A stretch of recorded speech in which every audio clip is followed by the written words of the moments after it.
Hi guys, and welcome back to my channel. Today I want to talk about being your own medical advocate. This is something I talk about the concept of all the time, where you're fighting for yourself and what you need, really making sure your own voice is getting heard as you are dealing with doctors and navigating medical stuff.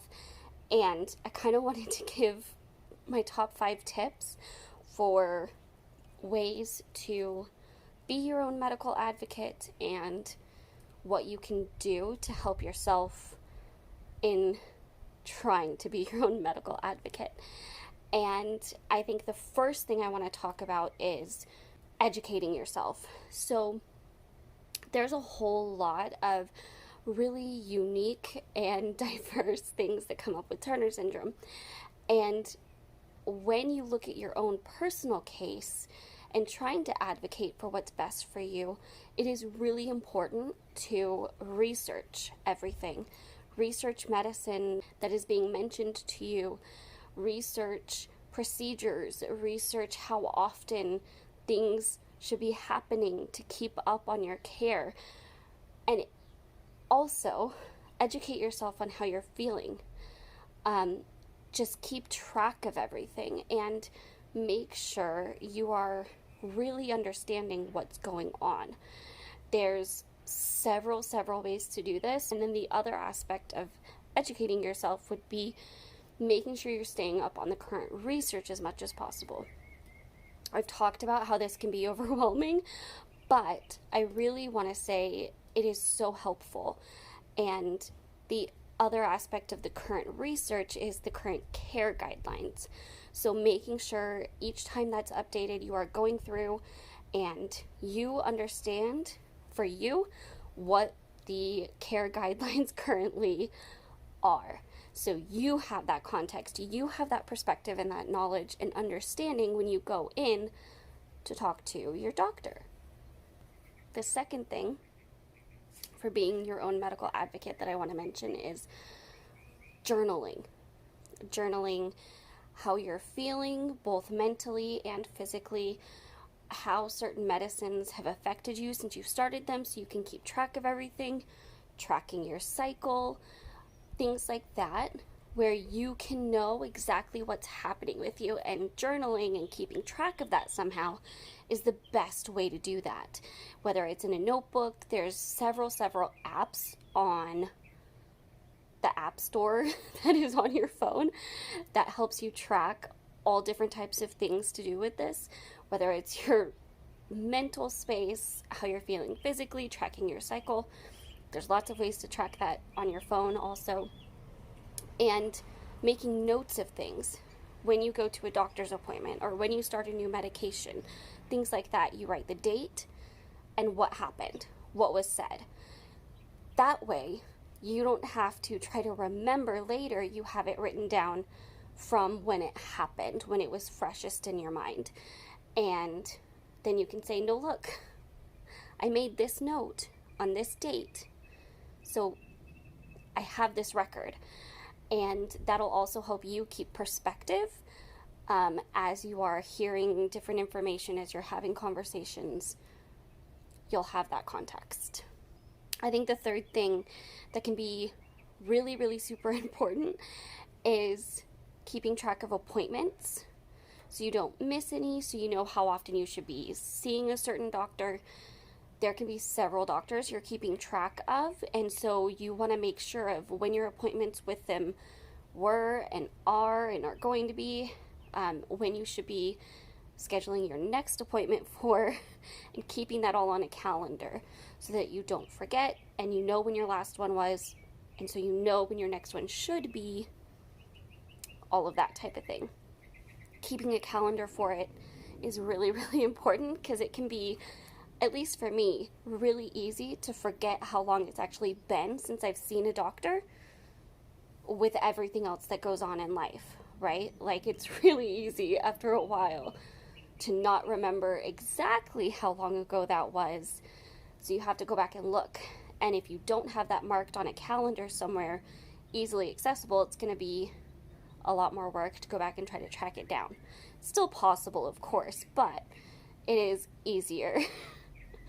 And that also helps you keep track of it for later.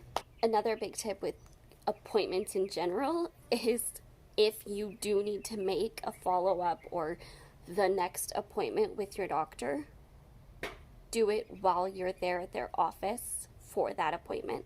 So then you don't have to try to remember to call back and make it later.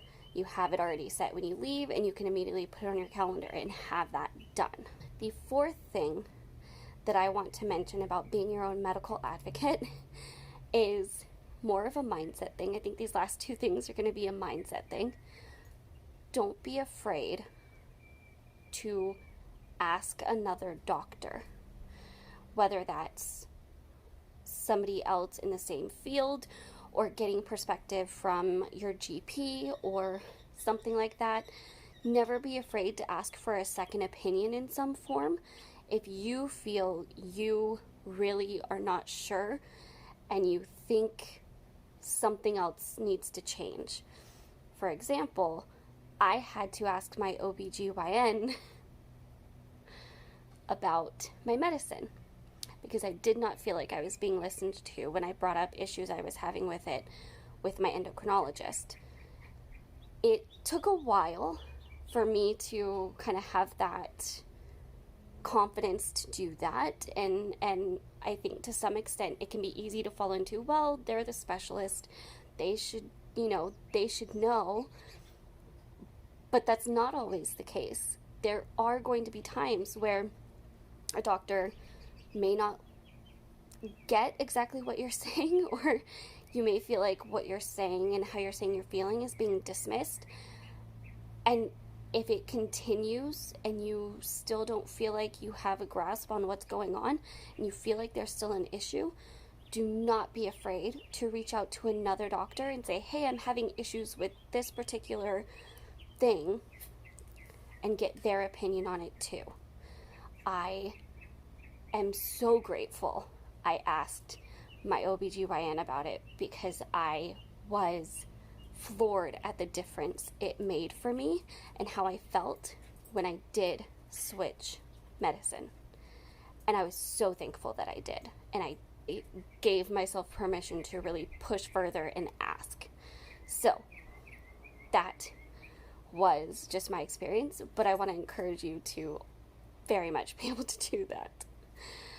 And the last thing kind of has two parts to it. So the first part I want to talk about is just under the umbrella of your communication and relationship with your doctor.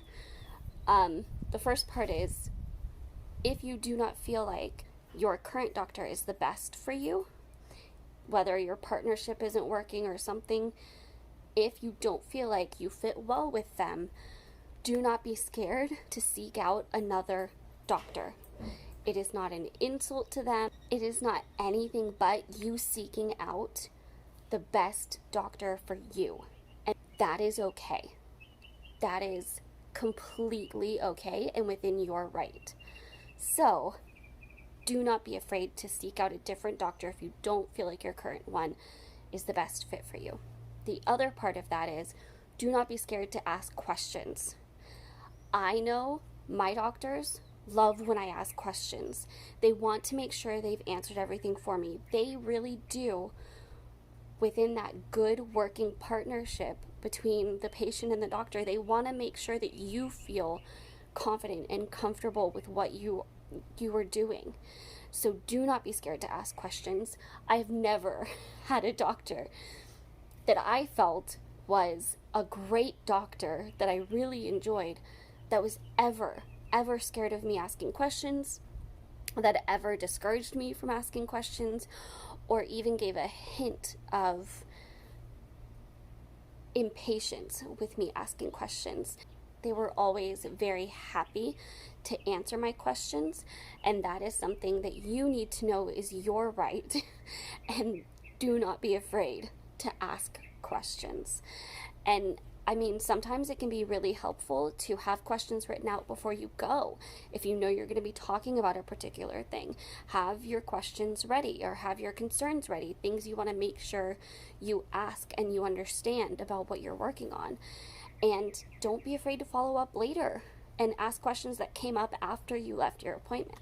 So, just in building that good partnership with your doctor, don't be afraid to think about those things and make different decisions if you know it's what's best for you. So, those are my 5 things with being your own medical advocate.